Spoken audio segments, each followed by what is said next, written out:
Do you know how a single elevator ride can transform into one of the most perplexing mysteries of the decade? Have you ever wondered what secrets might lie within the shadows of a hotel steeped in infamy, where history and tragedy collide? Elisa Lam's death is more than just a story. It's a haunting enigma that continues to baffle investigators, inspire countless theories, and chill those who dare to explore its depths. But what was Elisa really doing in that elevator? Why did she seem so disoriented, pressing random buttons and peeking into the hallway as if she were being followed? And most disturbingly, how did she end up in the hotel's rooftop water tank, a place seemingly impossible to reach without bypassing locked doors and alarms? Join us as we are going into haunting case of Elisa Lam. We begin with a disturbing development in the search for a young Vancouver woman in Los Angeles.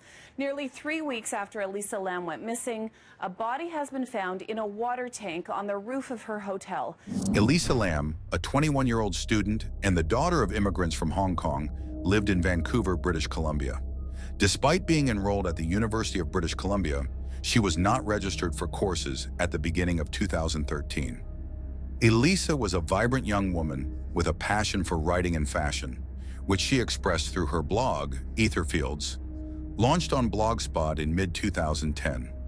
In a January 2012 entry, Elisa revealed the weight of her mental health struggles. She titled the post, "You're always haunted by the idea you're wasting your life," borrowing a quote from novelist Chuck Palahniuk. As her interests evolved, Elisa transitioned her blogging to Tumblr, creating a new platform titled Nouvelle Nouveau. The blog continued her tradition of mixing fashion photos with quotes and occasional personal musings. She carried over the same Palahniuk quote as an epigraph, a testament to its resonance in her life. However, Elisa's mental health struggles were significant and complicated.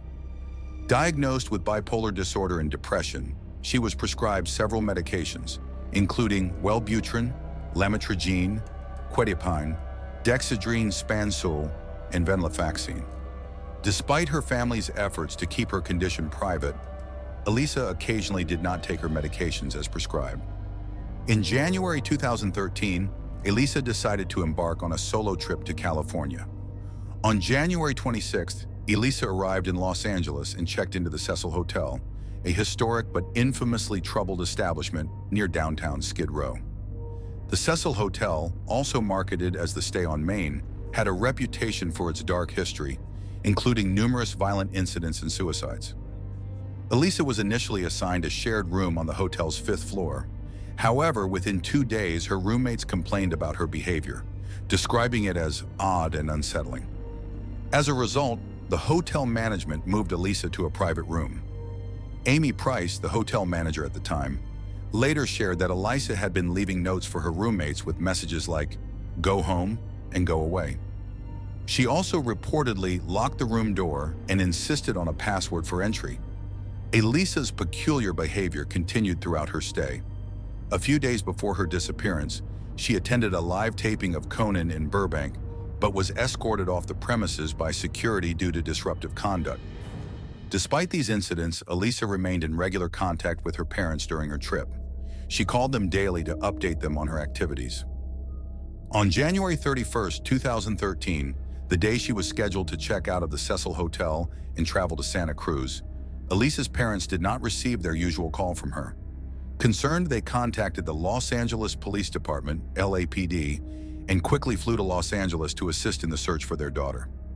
Hotel staff who interacted with Elisa on January 31st recalled seeing her alone. Outside the hotel, Katie Orphan, the manager of the last bookstore, was the last known person to have spoken with her. Katie described Elisa as lively and friendly, explaining that she had been shopping for gifts to bring back to her family. Elisa discussed the books she was purchasing and even considered whether they might be too heavy to carry during her travels.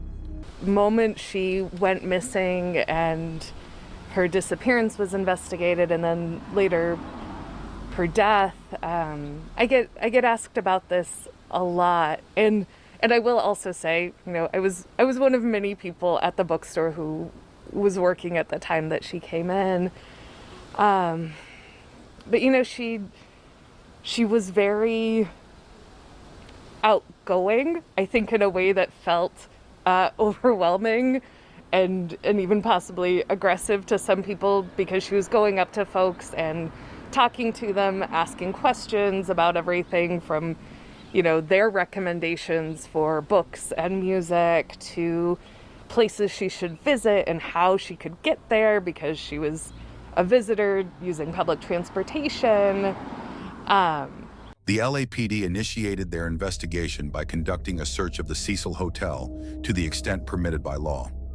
Officers inspected Elisa's room and brought in police dogs to search the premises, including the rooftop. However, the dogs were unable to detect her scent. Sergeant Rudy Lopez later explained that a more exhaustive search of individual rooms could not be conducted without probable cause of a crime. As days passed with no sign of Elisa, the LAPD escalated their efforts. On February 6th, a week after her last known sighting, they distributed flyers with her image in the neighborhood and online. Media coverage amplified the case, drawing widespread public attention and concern.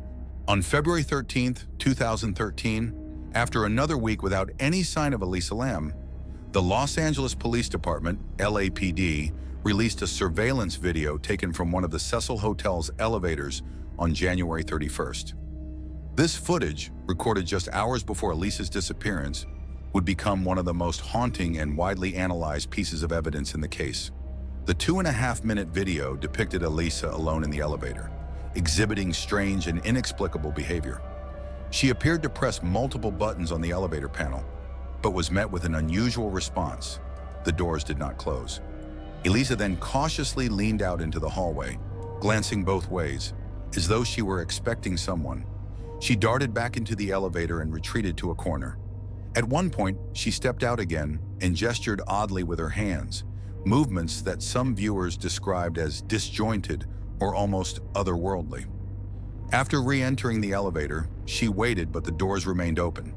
Eventually, Elisa exited the elevator entirely, and shortly after, the doors finally closed. The eerie footage captured global attention, spreading rapidly across the internet. It was reposted on numerous platforms, including YouTube and the Chinese video sharing site Youku, where it amassed over 3 million views and tens of thousands of comments within 10 days. Many viewers described the video as deeply unsettling, both because of Elisa's erratic behavior and the peculiar malfunction of the elevator doors. Theories began to surface almost immediately, attempting to decipher the mystery behind Elisa's actions. One of the most prevalent ideas was that she had been trying to escape from someone pursuing her. Her repeated button presses and frequent glances into the hallway seemed to suggest fear or paranoia. Others speculated that she might have been under the influence of drugs, such as ecstasy or other party substances. However, this theory was later debunked when toxicology reports showed no trace of such substances in her system. When it became known that Elisa had been diagnosed with bipolar disorder and depression, another explanation emerged. She might have been experiencing a psychotic episode. This theory gained traction given her erratic movements and gestures, which were consistent with someone in a disoriented or altered mental state. Elisa had a history of inconsistently taking her medications, and the absence of her prescribed drugs in her toxicology report further supported this possibility. Yet some viewers believed there was more to the video than met the eye. They argued that the footage had been tampered with before being released to the public. The timestamp in the video had been obscured, making it impossible to determine the exact timing of the events. Additionally, some claimed the video appeared to be slowed down in places, further adding to its eerie quality. Most notably, nearly a minute of footage seemed to be missing, prompting speculation that this alteration had been deliberate. Theories about the missing footage ranged widely. Some suggested that it was an innocent edit, meant to protect the identity of a hotel guest or staff member who might have appeared in the video but was unrelated to Elisa's disappearance. Others proposed more sinister motives, implying that someone with knowledge of the case, possibly even a suspect, had been intentionally removed from the footage. As the video circulated, it fueled widespread public fascination and deepened the mystery surrounding Elisa's case. Psychologists, criminologists, and internet sleuths analyzed every frame, hoping to uncover clues that might explain her disappearance. On the morning of February 19, 2013, Santiago Lopez, a hotel maintenance worker, climbed to the roof to examine the water tanks. These tanks, 4 in total and each holding 1,000 gallons, 3,785 liters, supplied water to the hotel's guest rooms, a kitchen, and a coffee shop. Lopez found that one of the tanks had an open maintenance hatch. When he looked inside, he saw the lifeless body of Elisa Lam floating face up in the water. The process of retrieving Elisa's body was complicated. The maintenance hatch was too small for the necessary recovery equipment, so the tank had to be drained and cut open to allow her body to be removed. The discovery was both gruesome and tragic, deepening the mystery surrounding Elisa's disappearance and sparking even more speculation about how she ended up in such an inaccessible location. 2 days later, on February 21st, the Los Angeles Coroner's Office released its initial findings. Elisa's death was officially ruled an accidental drowning, with her bipolar disorder cited as a significant contributing factor. Elisa's body showed signs of moderate decomposition and bloating, typical of someone who had been submerged for an extended period. Her skin had taken on a greenish hue, with marbling visible on her abdomen, and some areas showed separation from the underlying tissue. Importantly, there was no evidence of physical trauma or sexual assault. Suicide was also ruled out based on the absence of any definitive signs pointing to such an act. Toxicology tests revealed traces of prescription medication consistent with those found among Elisa's belongings. These included medications prescribed for her bipolar disorder and depression. Additionally, non-prescription drugs like Sinutab and ibuprofen were detected, along with a minuscule amount of alcohol, approximately 0.02%. Crucially, no recreational drugs were found in her system, dispelling earlier theories that drug use might have played a role in her erratic behavior, seen in the elevator footage. However, investigators noted something peculiar about Elisa's toxicology results. The concentration of her prescription medications suggested that she had either been under-medicating or had stopped taking her medications altogether in the days leading up to her death. This finding aligned with reports from her family, who had previously stated that Elisa sometimes failed to take her medications as prescribed. Such lapses had, in the past, led to hallucinations and episodes of paranoia, during which she would hide under her bed for safety.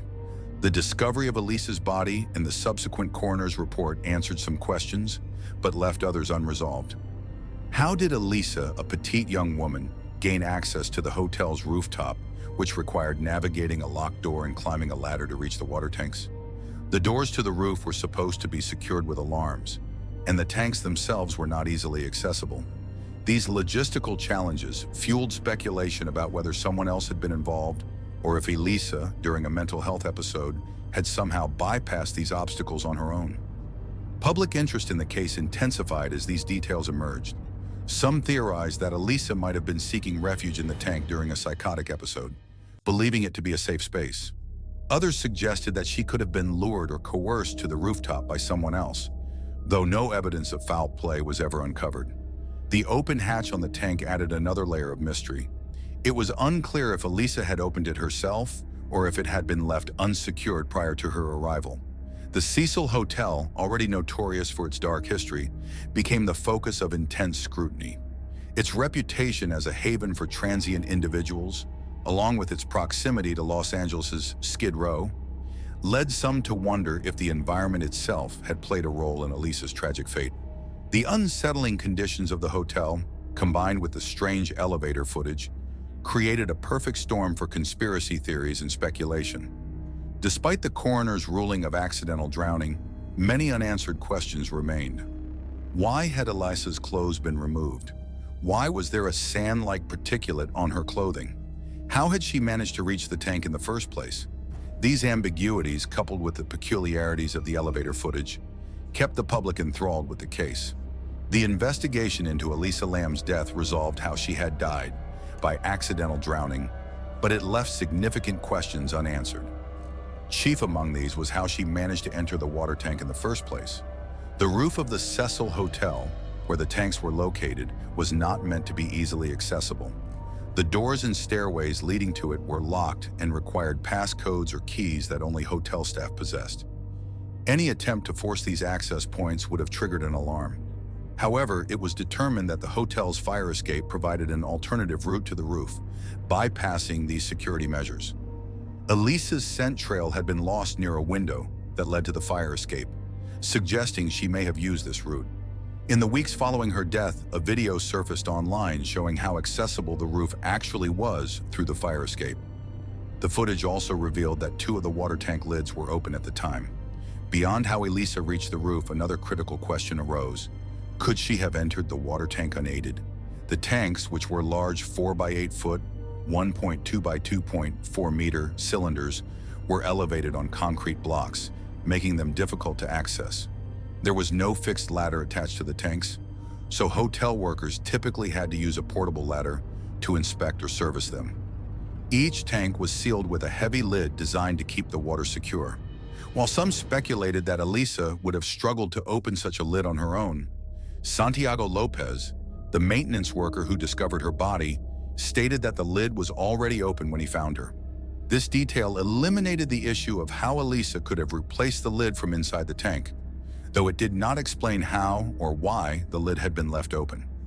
Another perplexing aspect of the case was the failure of police dogs to locate Elisa during their initial search of the hotel, which included the rooftop. This raised doubts about whether she had been in the tank at the time of the search, or if her scent had dissipated due to environmental factors. As the investigation continued, theories about Elisa's behavior and state of mind in the days leading up to her death gained traction. Some theorized that she was under the influence of illicit drugs during her erratic behavior captured in the infamous elevator video. While her toxicology report found no evidence of recreational drugs, proponents of this theory suggested that certain substances might have broken down during the decomposition of her body, rendering them undetectable. Others speculated that she could have ingested a rare or unusual drug cocktail that standard screens wouldn't identify. The toxicology report did reveal that Elisa had traces of her prescribed medications in her system, but the levels were unusually low. Combined with the number of pills left in her prescription bottles, this indicated that she was either under-medicating or had stopped taking her medications altogether. Given her history of bipolar disorder, this lapse in medication could have precipitated a psychotic episode, possibly explaining her bizarre behavior in the elevator footage and her subsequent actions on the roof. The autopsy report itself became a source of contention. While it concluded that Elisa's death was accidental, some aspects of the report raised questions. For instance, the report mentioned subcutaneous pooling of blood in Elisa's anal area, which some observers suggested could be indicative of sexual abuse. However, a pathologist countered that this could also have resulted from the natural bloating process during decomposition. Additionally, Elisa's rectum was noted to have prolapsed, another condition potentially caused by decomposition rather than external trauma. The ambiguity surrounding these details left room for speculation. Compounding the confusion, the autopsy report did not include the results of a rape kit or fingernail kit, leaving it unclear whether these tests had been conducted or processed. This lack of information fueled doubts about the thoroughness of the investigation and whether all possibilities had been adequately explored. Adding another layer of mystery, Elisa's Tumblr blog continued to post updates after her death. Her blog posts, primarily focused on fashion and personal reflections, appeared to be publishing automatically, likely through Tumblr's queue feature, which allows users to schedule posts in advance. However, her phone, which might have been used to set up the queue, was never found, neither in her hotel room nor with her body.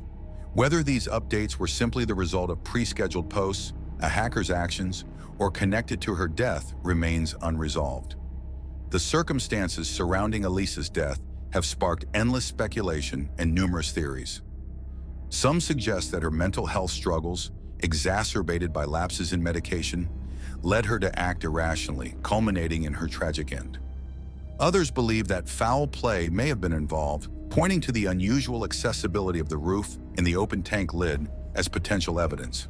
The Cecil Hotel's long history of crime and its unsettling proximity to Los Angeles' Skid Row further fueled these suspicions. The tragic death of Elisa Lam in 2013 not only drew widespread attention, but also became a focal point for legal action and artistic interpretation. In September 2013, Elisa's parents filed a wrongful death lawsuit against the Cecil Hotel, alleging negligence. They argued that the hotel failed to identify and address hazards that posed unreasonable risks to their guests, including the unsecured rooftop water tanks where Elisa's body was found. The lawsuit sought damages for burial costs and other losses, emphasizing the hotel's responsibility to prevent such tragedies. However, the hotel contended that it could not have foreseen Elisa's actions, arguing that her accessing the tanks was unpredictable and beyond their control. They highlighted the fact that the exact manner in which she reached the rooftop and entered the tank remained unknown, making it impossible to assign liability. By 2015, the court dismissed the case, leaving the family without legal recourse and the public with more unanswered questions. Beyond the legal battle, Elisa Lam's story permeated popular culture, becoming an enduring source of inspiration for creative works. That's all for this video. Help us reach our goal of 10,000 subscribers. If you enjoyed this video, hit that subscribe button, turn on notifications, and share it with your friends.